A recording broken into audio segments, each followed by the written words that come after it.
एक राह दिखाने वाला सितारा, महात्मा गांधी का बचपन। आज हम जानेंगे इस वीडियो में महात्मा गांधी के बारे में। मोहनदास करमचंद गांधी का जीवन पोरबंदर, इंडिया में शुरू हुआ। उनका जन्म 2 अक्टूबर 1869 को हुआ था। उनका बचपन परंपराओं और मजबूत पारिवारिक मूल्यों से भरपूर था। उनके पिता करमचंद गांधी स्थानीय सरकार में महत्वपूर्ण पद पर थे। उनकी मां पुतलीबाई ने छोटे मोहनदास में दया और धार्मिक सहिष्णुता का महत्व बताया। गांधी की शुरुआती शिक्षा इंडिया में हुई।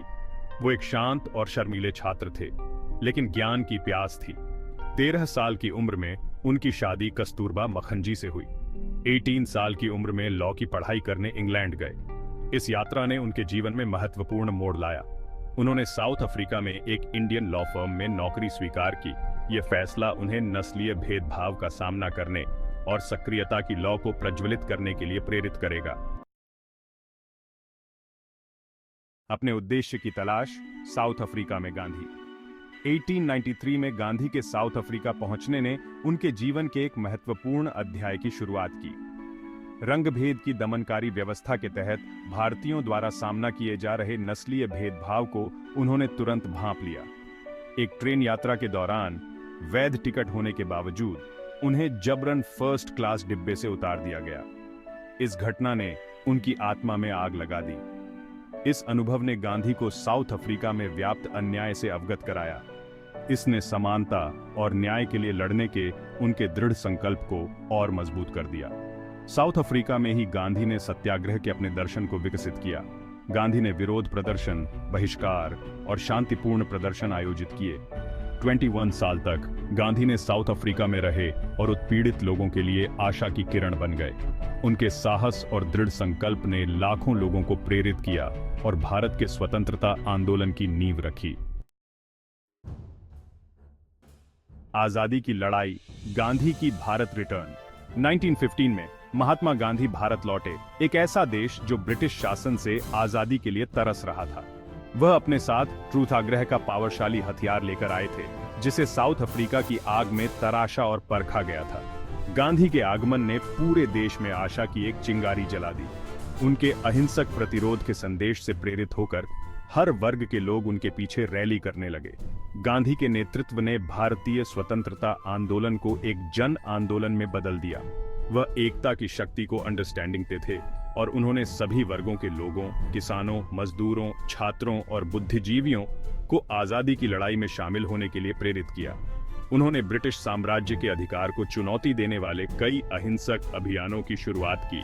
1917 में चंपारण ट्रूथाग्रह भारत में गांधी की पहली बड़ी जीत थी। उन्होंने स्थानीय किसानों का शोषण करने वाले नील बागवानों के खिलाफ एक अहिंसक विरोध का सफलतापूर्वक नेतृत्व किया। इस जीत ने ट्रूथाग्रह की शक्ति को प्रदर्शित किया और गांधी को लोगों का सच्चा नेता बना दिया। 1920 में असहयोग आंदोलन ने भारतीयों से ब्रिटिश सामानों और संस्थानों का बहिष्कार करने का आह्वान किया। गांधी ने लोगों से आत्मनिर्भरता प्राप्त करने और ब्रिटिश अर्थव्यवस्था को कमजोर करने के तरीके के रूप में स्वदेशी भारतीय निर्मित उत्पादों के उपयोग को अपनाने का आग्रह किया।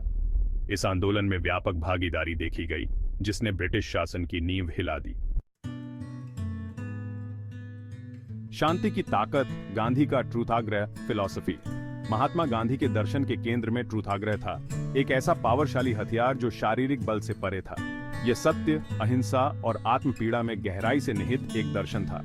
गांधी का मानना था कि असली ताकत शारीरिक ताकत में नहीं, फोर्स की किसी के दृढ़ विश्वास के साहस में होती है। गांधी के लिए ट्रूथाग्रह प्रतिरोध का एक निष्क्रिय रूप नहीं था। इसके लिए अत्यधिक साहस, अनुशासन और हिंसा का सहारा लिए बिना कष्ट सहने की इच्छा की आवश्यकता थी। गांधी का मानना था कि सत्य और अहिंसा का पालन करके ट्रूथाग्रही उत्पीड़क के विवेक को जगा सकते हैं और हृदय परिवर्तन ला सकते हैं। ट्रूथाग्रह के केंद्र में अहिंसा की अवधारणा थी। विचार, वचन और कर्म में अवियलेंस। गांधी का मानना था कि हिंसा से हिंसा ही फैलती है और सच्ची मुक्ति पीसपूर्ण तरीकों से ही प्राप्त की जा सकती है। उन्होंने अपने विरोधियों के प्रति भी प्रेम, करुणा और समझ के महत्व पर जोर दिया। गांधी का ट्रूथाग्रह दर्शन केवल एक रामासीतिक रणनीति नहीं थी, फोर्स की यह जीने का एक तरीका था। उनका मानना था कि सत्य और अहिंसा के सिद्धांतों में व्यक्ति और समाज दोनों को बदलने की शक्ति है। उन्होंने एक ऐसी दुनिया की कल्पना की जहां संवाद, समझ और न्याय के प्रति साझा प्रतिबद्धता के माध्यम से संघर्षों को सुलझाया जाए।